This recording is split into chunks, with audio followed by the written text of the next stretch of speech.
Assalamualaikum warahmatullahi wabarakatuh. Perkenalkan, saya Danang Wahyu Pranowo, NIM 23080940003, akan mempresentasikan tugas analisis dan desain sistem, yaitu analisis dan desain sistem informasi siklus pengeluaran pada Cikin Smart Farm cabang Yogyakarta.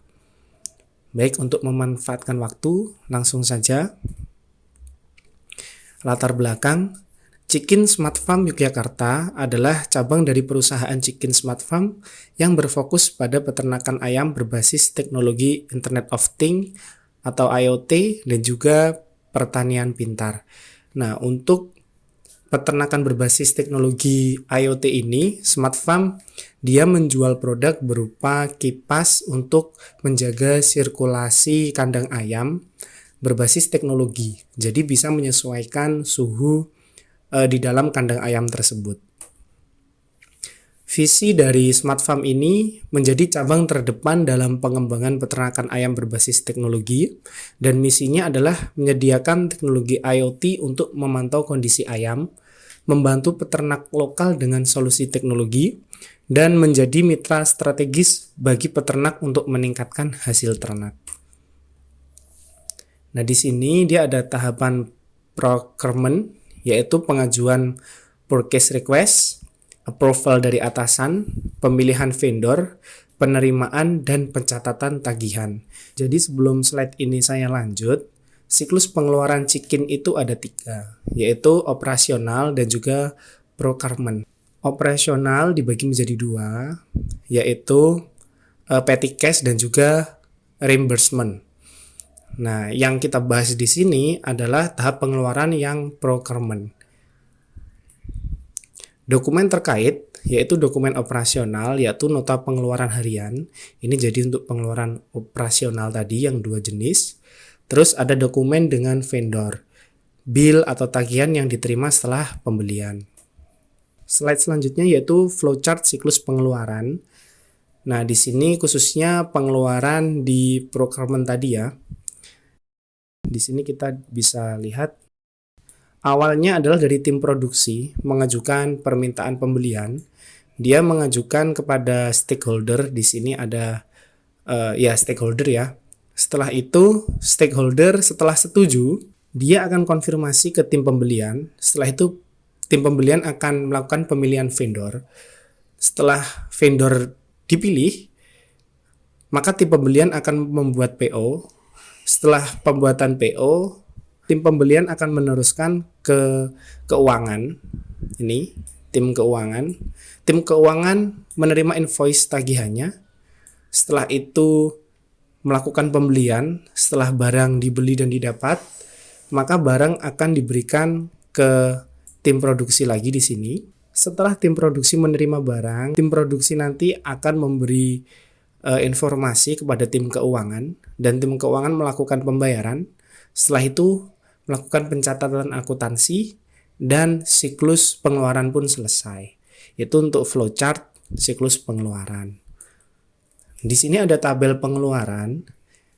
Di dalam tabel pengeluaran ini terdiri dari nama tabel, kolom, tipe data, dan juga keterangan. Yang pertama adalah purchase request. Nah, di sini ada di kolomnya yang pertama ada PRID, tipe datanya primary key, keterangannya adalah permintaan pembelian. Sampai dengan approval status, tipe datanya adalah varchar, keterangannya adalah tanggal persetujuan.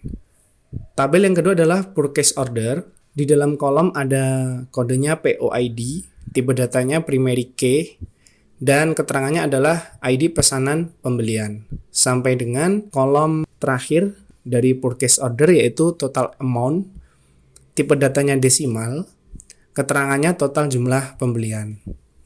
Tabel ketiga ada receiving.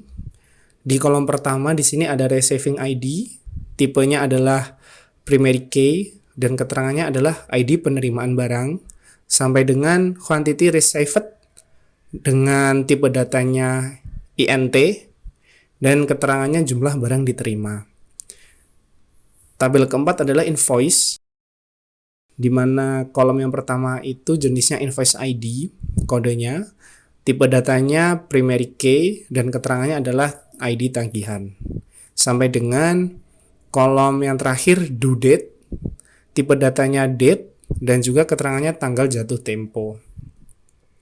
Yang terakhir yaitu ada payment, di mana kolomnya adalah payment ID. Setelah itu di tipe datanya ada primary key dan juga keterangannya adalah ID pembayaran, sampai dengan receipt number, tipenya adalah varchar dan keterangannya adalah nomor bukti pembayaran. Selanjutnya di sini adalah diagram konteks.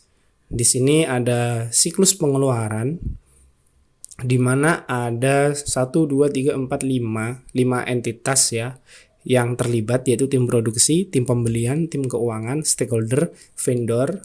Itu nanti melakukan aktivitas dan seluruh aktivitasnya nanti dinamakan siklus pengeluaran itu tadi, dan yang terakhir adalah dicatat di buku besar.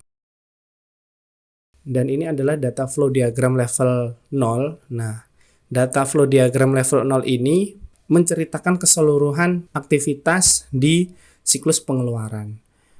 Mulai dari tim produksi pengajuan, sampai dengan pemesanan bahan baku, sampai dengan vendor mengirim invoice, sampai dengan pembayaran.